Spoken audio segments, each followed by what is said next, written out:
Walang karapatang magsalita tungkol sa dignidad at disente. Yan ang matinding banat ni Vice President Sara Duterte kina Representative Zia Alonto Adjong at Deputy Majority Leader Paulo Ortega na tinawag niya ring produkto ng warlordism. Di pinalampas ni Vice President Sara Duterte ang panawagan ni Lanao del Sur Representative Zia Alonto Adjong na itigil na niya ang umano'y shame campaign at ibalik ang disente, marangal at makataong diskurso sa politika.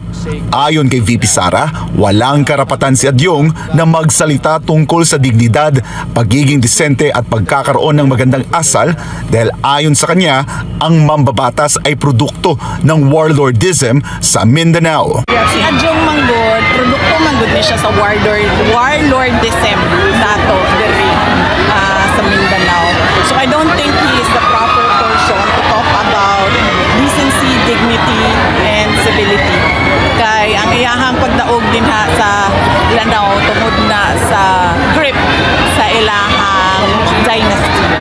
Ang tinutukoy ni VP Sara na warlordism ay isang sistemang pamumuno kung saan hawak ng ilang makapangyarihang angkan ang kontrol sa politika gamit ang impluwensya, armas at dominasyon sa seguridad sa lokal na pamahalaan. Hindi rin nakaligtas sa patutsada ni VP Sara si House Deputy Majority Leader Paulo Ortega matapos nitong questionin ang umano'y pananahimik ng Vice Presidente sa gitna ng mga illegal na aktibidad ng China sa Sandy Cay na bahagi ng West Philippine Sea. Kani si Puan, isa po si Ortega, mura po ni siya og si Adjong.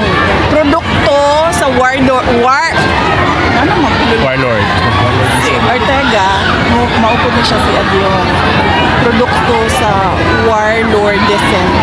Dinhi sa ato ang nasod. So, angay niya nga mo-adapt po o deafening silence.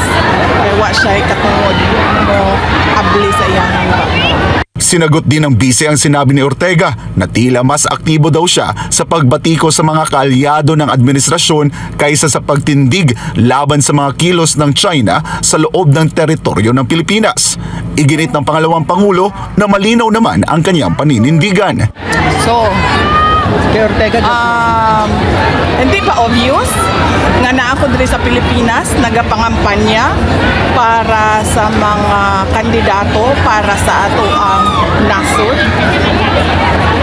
So, of course, I am pro-Philippines and nothing else. Binigyang diin pa ni VP Sara na hindi dapat ibaling ang issue sa China dahil mas mahalagang pag-usapan ang mga